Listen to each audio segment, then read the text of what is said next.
अध्याय 3 असंबद्ध रहस्योद्घाटन। कहानी की शुरुआत शाहिस्ता की निराशा से होती है, जिसे ओम शास्त्री की बातें समझ नहीं आ रही है। ओम शास्त्री, जो नशीले पदार्थ के प्रभाव में थे, अचानक होश में आ जाते हैं, जिससे पूरी टीम चौंक जाती है। शाहिस्ता, जो उनके सबसे करीब बैठी थी, डरकर कुर्सी से गिर जाती है। डॉक्टर बत्रा भी हैरान है, क्योंकि इतनी जल्दी होश में आना चिकित्सा विज्ञान के नियमों के खिलाफ है। ओम शास्त्री शांत भाव से पूछते हैं कि उन्हें यहाँ क्यों लाया गया है और वे लोग क्या चाहते हैं। डॉक्टर श्रीनिवासन राव, जो इस टीम का नेतृत्व कर रहे हैं, बताते हैं कि उन्हें ओम शास्त्री से कुछ जानकारी चाहिए। ओम शास्त्री कहते हैं, आप मेरे बारे में कितना जानते हैं?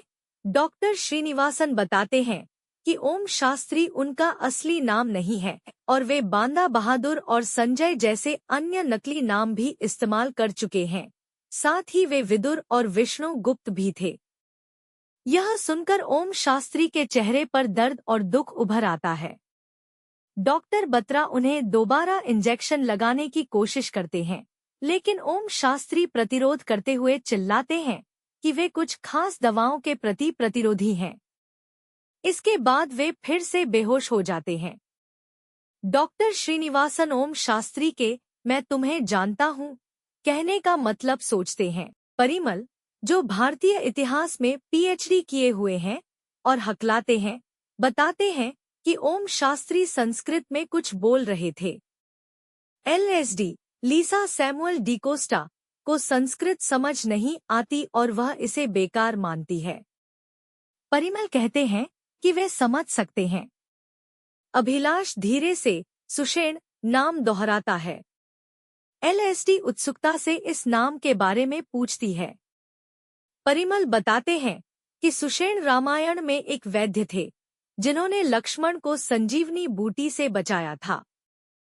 शाहिस्ता बताती है कि ओम शास्त्री असामान्य हैं और पहले कभी ऐसा कुछ नहीं देखा। वह डॉक्टर श्रीनिवासन से पूछती है कि उन्हें स्पष्ट रूप से यह जानने की जरूरत है कि वे किससे निपट रहे हैं, लेकिन डॉक्टर श्रीनिवासन उसे अपने काम पर ध्यान केंद्रित करने के लिए कहते हैं।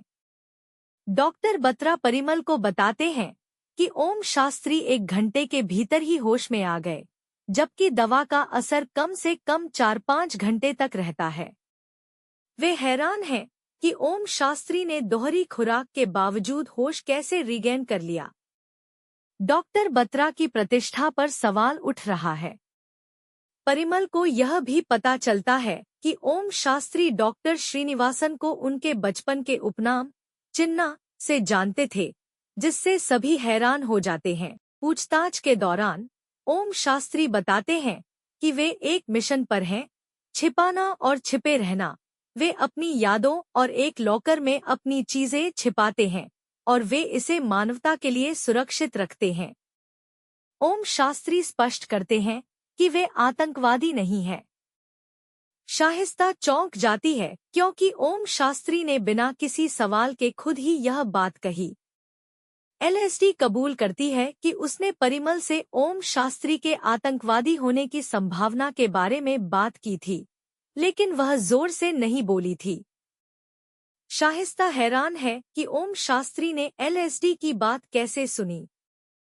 दोपहर 1:45 बजे ओम शास्त्री फिर से बेहोशी से बाहर आ जाते हैं। वीरभद्र सुरक्षा गार्डों का निरीक्षण करने बाहर जाते हैं। ओम शास्त्री शाहिस्ता से बात करते हैं, उसे आश्वस्त करते हुए कहते हैं कि उसे डरने की जरूरत नहीं है। वे सहयोग करेंगे और किसी को नुकसान नहीं पहुंचाएंगे। डॉक्टर बत्रा ओम शास्त्री का निदान करने और उनके रक्त का नमूना लेने की अनुमति मांगते हैं, लेकिन डॉक्टर श्रीनिवासन मना कर देते हैं, यह कहकर कि ओम शास्त्री प्रयोगशाला के चूहे नहीं हैं।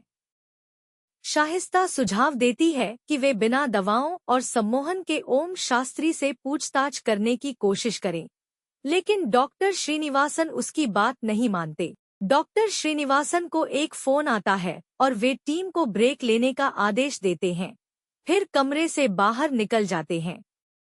कमरे में तनाव कम होता है।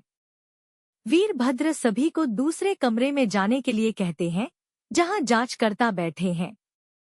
डॉक्टर बत्रा अपने परिवार से अपनी मूल भाषा में बात कर रहे हैं। परिमल, एलएसडी और अभिलाष एक मेज के चारों ओर बैठे हैं। शाहिस्ता अकेले बैठना पसंद करती है और एक डायरी में कुछ लिख रही होती है। एलएसडी शाहिस्ता को उनके साथ जुड़ने के लिए आमंत्रित करती है। शाहिस्ता शामिल होती है और अभिलाष अपनी सीट बदल लेता है, जिससे उसके भेदभाव का पता चलता है, लेकिन कोई कुछ नहीं कहता। शाहिस्ता बताती है कि वह अपनी डायरी में पूछताछ की असामान्य घटनाओं का रिकॉर्ड रख रही है।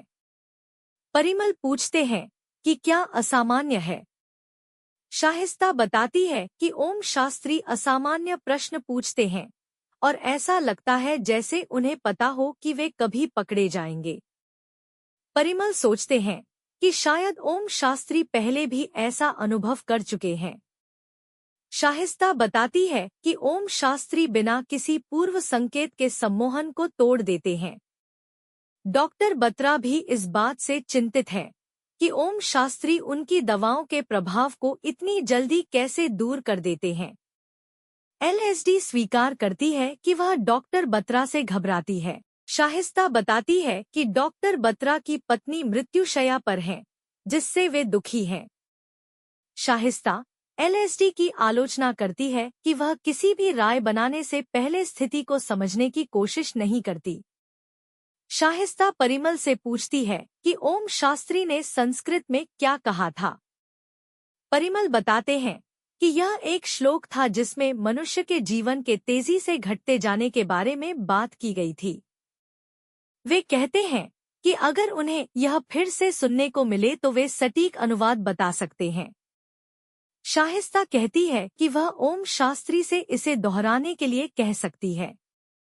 एलएसडी सुझाव देती है कि उन्हें सब कुछ रिकॉर्ड करना चाहिए। परिमल यह जानकर हैरान है कि रिकॉर्डिंग नहीं की जा रही है। डॉक्टर बत्रा बताते हैं कि डॉक्टर श्रीनिवासन रिकॉर्डिंग नहीं चाहते। अभिलाष संदेह करता है कि डॉक्टर श्रीनिवासन बॉस हैं।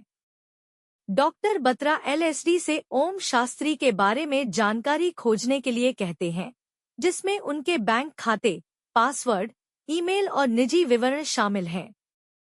वीरभद्र और ओम शास्त्री कमरे में अकेले हैं।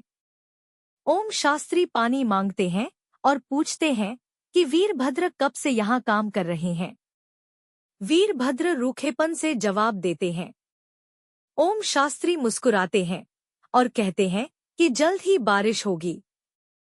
वीरभद्र को यह सुनकर आश्चर्य होता है क्योंकि यह गर्मी का मौसम है। सभी वापस कमरे में आ जाते हैं। एलएसडी उत्साहित है क्योंकि उसके पास काम करने के लिए कुछ है। अभिलाष ओम शास्त्री को लगातार घूर रहा है। डॉक्टर बत्रा को याद आता है कि ओम शास्त्री ने एक लॉकर का उल्लेख किया था जहां वे अपनी जानकारी सुरक्षित रखते हैं और वे एलएसडी को इसकी जांच करने के लिए कहते हैं। डॉक्टर श्रीनिवासन वापस आते हैं और शाहिस्ता को अनुपस्थित पाते हैं।